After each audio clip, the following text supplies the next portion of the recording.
para quem leu a Parashá dessa semana, com certeza tem muitos assuntos, não dá para pegar tudo, vamos pegar uma ideia só.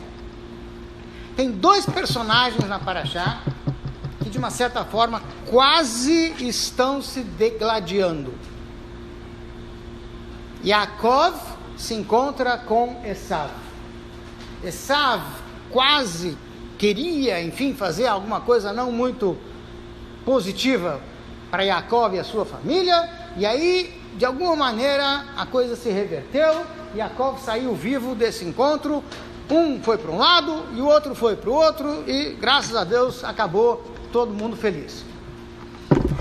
Quando Yaakov se encontra com Esav, ele manda para o seu irmão um monte de animais de presente, porque acredito que a história o pessoal conhece, vou apenas dar algumas ideias. Yaakov fugiu de Esav porque Esav queria matá-lo. Agora que ele volta a se encontrar com ele, o perigo não passou. Então ele tem que achar um jeito de acalmar o irmão. Então ele manda 550 animais de presente. Como chama? Camelos, carneiros, enfim, vacas, bois, enfim, um monte de animais de presente.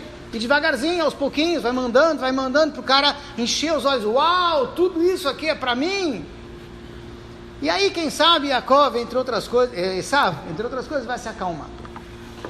Finalmente os dois se encontram, e aí então começa a troca de gentilezas, ou amenidades, se quiser chamar assim. Esav chega para Yaakov e diz: não precisa isso tudo, para que isso tudo?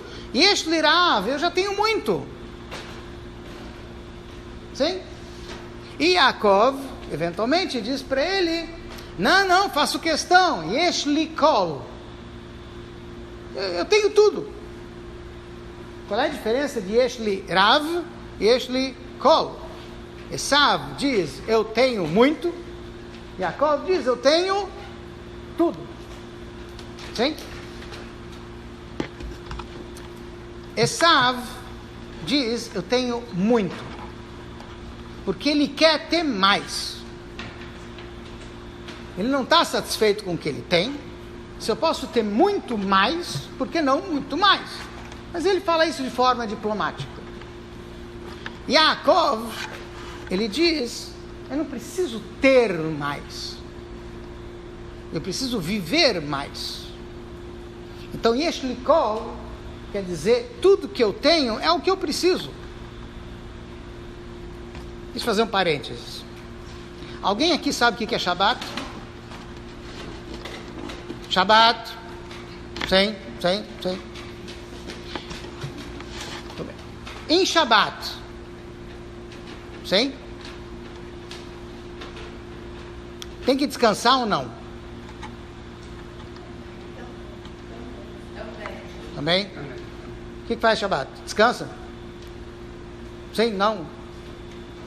Não opino? Sim? Sim o quê? Sim, descansa. Tá. Então, você descansa no Shabat. É isso que você faz o Shabat inteiro. Deita e só levanta sábado à noite. É isso? Não. Você dá uma volta no quarteirão no meio. Perfeito. E aí você descansa na cadeira de balanço. Tipo. Exemplo. Você não dá a volta no quarteirão. Você não dá a volta no quarteirão. É muito esforço. Do quarteirão?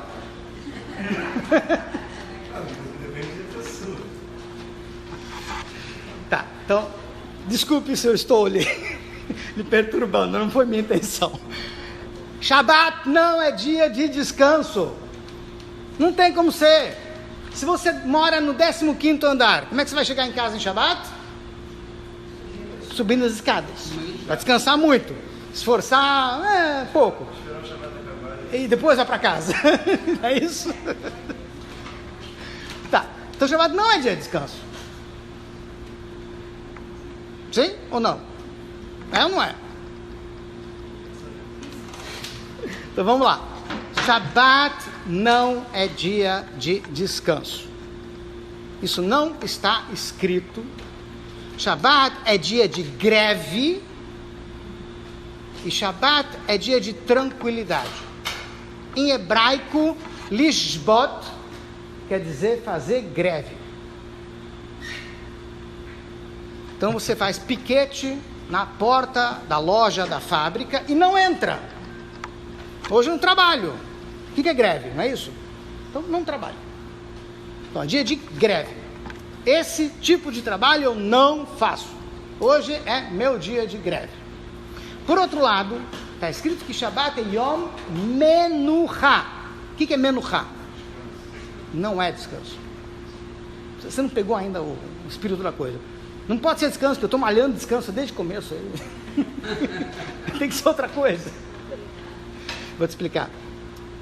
O cara tirou férias, foi para, sei lá, dar um lugar aí para os caras, Búzios. Foi para Búzios. Sim? Muito bem. Se ele levar esse treco com ele, ele acha que descansa.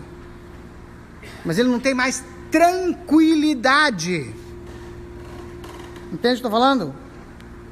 Ele pode até deitar na praia, desfrutar, e não vai estar em tranquilidade. Porque a hora que tocar esse bicho, não é assim? Então você não está tranquilo. Pode estar descansando, mas não está tranquilo. Shabat Yom Menucha. A Torá descreve o Shabat da seguinte maneira: Hashem criou o mundo, trabalhou duro durante 6 dias, sim? E aí chegou o Shabat. Ma haya chaser haolam. O que faltava no mundo? Acabou a criação do mundo. Deus criou tudo. O que faltava? Menucha. Tranquilidade. Ba Shabat, ba Menucha. Veio o Shabat, veio a tranquilidade. O que é isso? Tranquilidade significa o trabalho está pronto. Não tem mais o que fazer. Por isso, estou tranquilo. Sim? Um dos grandes sábios, não me lembro agora que Rebbe que foi, costumava dizer o seguinte: é proibido se preocupar. Se o problema tem solução, então solucione. Se o problema não tem solução, solucionado está. Então para que se preocupar? Sim? O que significa aqui tranquilidade? O que tinha que ser feito está feito. Não tem mais o que fazer. Por isso que eu estou tranquilo. Entrou sexta-noite, entrou Shabat, não tem mais o que fazer. Não, mas ainda tem aquele negócio que não acabou de fazer, o trabalho que eu tinha que ter entregue, acabou. Não tem mais. O que tinha que ser feito está feito. E eu tenho que toda semana imaginar o seguinte: está aqui um monte de recado esperando resposta. Está feito. Entrou Shabat, está tudo respondido. E o que não está respondido, acabou também. Até depois de Shabat. Porque só assim você vai ficar tranquilo. Não tem como uma pessoa ficar tranquila se ela está preocupada com o que ela tem que acabar de fazer. Sim? Então se ela enfiou na cabeça, acabou, não tem mais o que fazer, não vou fazer mais nada, chega. Aí então você tem tranquilidade. Então o único dia da semana em que realmente a gente cumpre o que os nossos sábios ensinam, Eizehu Ashir Hasameach Bechelko. Quem é uma pessoa verdadeiramente rica é aquela que está feliz com o que tem. Quando isso, durante a semana, você nunca está feliz com o que tem. Você corre atrás disso, daquilo, quer mais aquilo, quer mais aquilo. Shabat, o que tem, tem. Eu tenho que estar feliz com aquilo que eu tenho. Tenho mais, tenho menos, é o que eu tenho, está ótimo. Hoje é Shabat, que bom. Isso é Yaakov. Yesh li kol. Tudo que eu preciso está pronto. Não preciso mais. Estou feliz com o que eu tenho. Por quê? Porque o que eu tenho é o que eu preciso para fazer a minha missão. Então, o que eu precisar é o que eu vou precisar ter. Esav, ele não encara tudo que ele tem como a sua missão. Esav encara o que eu tenho é como eu existo. Quanto mais eu tenho, mais eu existo. Eu sou mais importante, eu ocupo mais espaço, mais pessoas falam de mim, mais as pessoas me conhecem, eu tenho que estar em todo lugar, todo mundo tem que achar que eu sou o máximo. Sim? Isso é Esav. Alguém aqui pretende casar? Aqueles que ainda não casaram, óbvio. Sim? Tem pretensão? Sim? Alguns? Tá. Então prestem atenção, porque tanto para aqueles que pretendem casar, como para aqueles que já estão, é importante ter isso muito claro. Nossos Hachamim, nossos sábios, explicam que o ódio é resultado da nossa existência.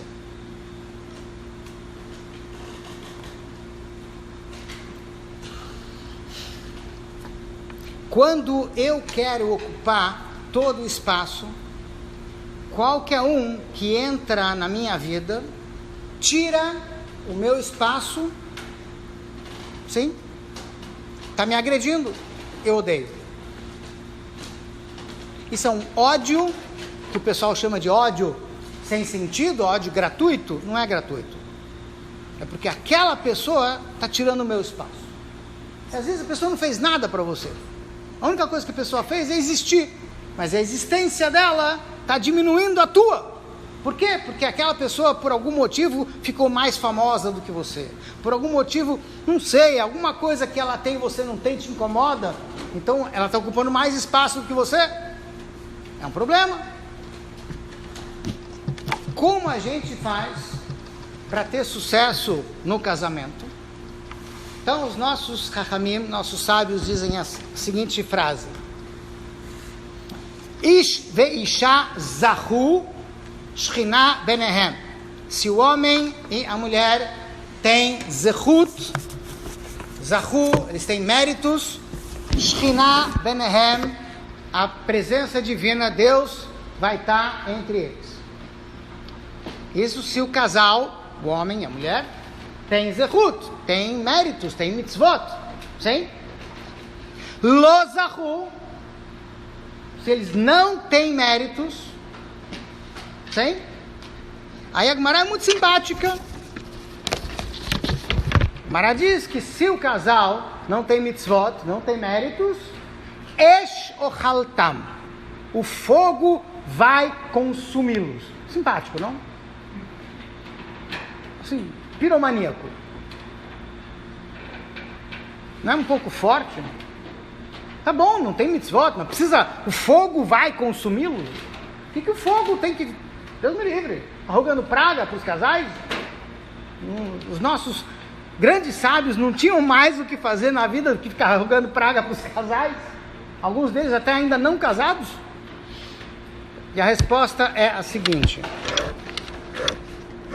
como é que está a visão de vocês? 20 por 20? Tá, vamos ver se o pessoal vai enxergar. Dá para ver isso aqui? Mais ou menos. Ish. Ishá.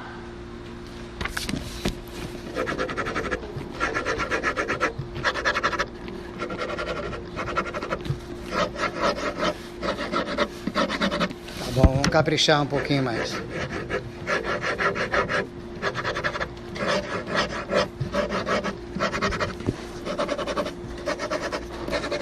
Tá, e agora? Dá pra ver? Ish. E? Ishá? Muito bem. Qual é a diferença entre Ish e Ishá? Ish é Aleph, Yud, Shin. Ishá é Aleph, Shin, Rei. Então a única diferença é Yud e a letra Rei. Sim? Tá. Essas duas letras juntas aqui e aqui, formam o nome de Hashem. Aleluia. Louvem a Deus. Sim? Claro? Quando você tira o Yud e tira o Rei, o que sobra? Aleph, Shin. O que é Aleph, Shin? Esh. Fogo. Eles não estão rogando praga, eles estão dizendo a coisa como ela é. Se Deus está presente, aí Ish Veishá. Se Deus não está presente, tira o Yud, tira o Rei, só ficou fogo. O que quer dizer isso? Porque na relação entre Ish Veishá, a relação entre os homens e as mulheres, existe o fogo. Só que precisa tomar cuidado e saber trabalhar com o fogo. Como assim? O fogo à distância ilumina. O casal, quando mantém entre si uma certa distância, conseguem enxergar um ao outro. O fogo, quando você se aproxima um pouco mais do fogo, ele te aquece. Sim? O casal, quando se aproxima um pouco mais um do outro, existe um calor. Existe algo que aquece os dois. Sim? Mas quando você se aproxima demais do fogo, quando não deveria se aproximar do fogo, o que é que acontece? Queima. Num relacionamento a gente pode queimar também. Quando se aproxima demais, quando não precisa. E tem que saber quando tem que se aproximar e não. Para isso tem mikve, para isso tem uma série de coisas que ajudam a gente a saber colocar essa distância. O que o Alter Rebbe explica sobre isso? Ish ve'isha zahu. Zahu significa se eles têm méritos, se eles têm mitzvot. Sim, aí Hashem está entre eles.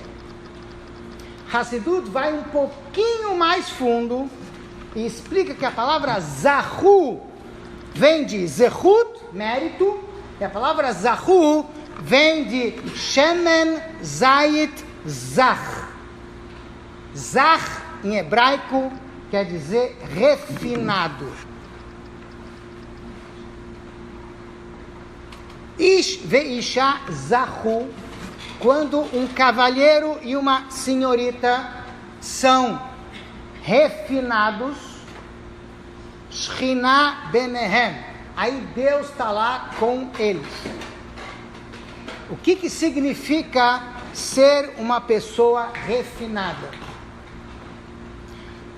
Na Gemara, no Talmud, se diz o seguinte: cada um de nós tem que tomar o cuidado de não ser grosso, duro, inflexível, como certas árvores enormes, que são fortes, grandes, etc. E sim, cada um de nós deve aprender na sua vida a ser flexível como o bambu. Por quê?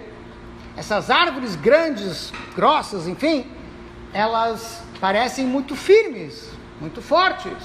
Elas ocupam muito espaço. Elas são muito duras. E tem pessoas que são assim, são muito grosseiras, ocupam muito espaço, são muito arrogantes, e elas parecem muito firmes. Mas o que acontece? Mesmo essas árvores fortes, quando bate uma ventania, quando bate um furacão, chega uma hora que elas não resistem. Elas tentam resistir, mas o furacão, a ventania derruba. O bambu não. Pode ventar quanto quiser, o bambu vai, o bambu vem, acabou o vento, ele volta. Qual é a diferença entre o bambu e essas árvores? Essas árvores ocupam muito espaço e uma hora elas caem. O bambu é fininho E ainda é oco por dentro. Ele não ocupa quase nenhum espaço. Quando você não ocupa espaço, você aguenta todas as ventanias da vida. Pode bater o que for, você aguenta. Por quê? Porque você não está lá para existir. Você não está lá para ocupar espaço. Você está lá porque você tem uma missão a cumprir. O vento bate, o vento vai, eu vou, eu volto e continuo lá. Em algumas ocasiões, o Rebbe deu a entender para nós que a função da gente, principalmente hoje em dia, é de sermos inflexivelmente flexíveis. Como é que dá para ser inflexivelmente flexível? Eu tenho que ser totalmente inflexível com os princípios e totalmente flexível com as pessoas. Se você vier para a sinagoga em Shabbat, eu vou te dar Shalom Aleichem, muito bom, ainda bem que você veio. Eu não vou te perguntar como você veio para a sinagoga. Estou feliz que você veio. Sim? Mas se você me perguntar, Rabino, pode vir para a sinagoga de carro? O que você quer que eu responda? Não. Dá para entender? Eu não estou aqui para fazer patrulhamento ideológico. Mas os princípios são princípios. Eles não vão mudar. Mas eu vou aceitar as pessoas como elas são. Por quê? Porque as pessoas merecem, têm que ser aceitas. Isso é viver. A gente tem que trabalhar com isso. Porque muita gente quer fazer, e às vezes não sabe como, às vezes não sabe por quê, ou para quê. E a gente está aí para isso. Na vida do casal, não pode ocupar todo o espaço. Porque quando você ocupa todo o espaço, você não se importa com o espaço do outro. E quando você não se importa com o espaço do outro, você não se importa com o outro. O outro só te incomoda. Você não pode casar com uma mulher, os cavalheiros. E vocês não podem casar com um homem. Não é ideologia de gênero. Não, não é isso. Um casal que encara o outro como mulher ou o outro como homem não é um casal. Um homem não pode se dar bem com uma mulher. Não dá certo. Experiência de quem? Bom, enfim. Por quê? Porque o homem fala em AM e as mulheres respondem em FM. E ninguém se entende, todo mundo sabe disso. Óbvio. Então os homens não podem se entender com as mulheres. Não existe isso. Então como é que vocês vão casar?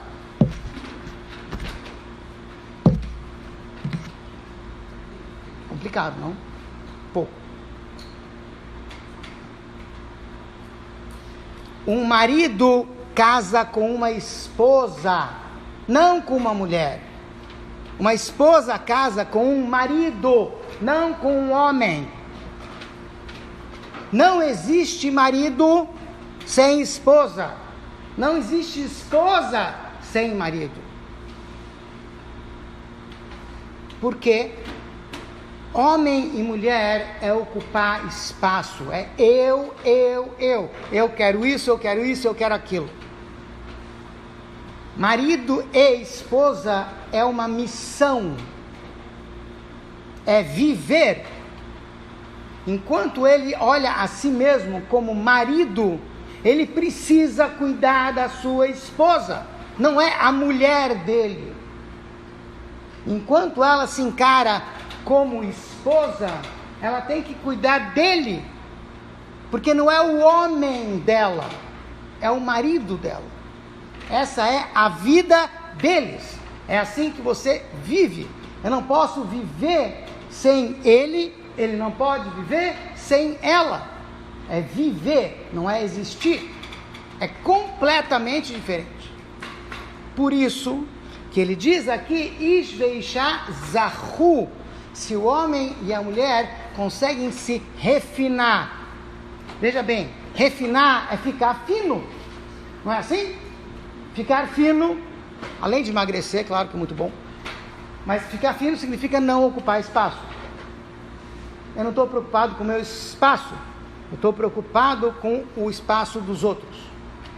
Por isso que eu posso ser flexível, por isso que eu posso ser que nem um bambu que vai e vem. E é isso que Yaakov está ensinando para a gente o tempo todo. Yesh li kol. Eu tenho tudo que Hashem me deu, tudo que eu preciso para cumprir a minha missão. E é isso que a gente tem que fazer. Eu tenho que estar o tempo todo preocupado o que eu tenho que fazer e não o que eu tenho.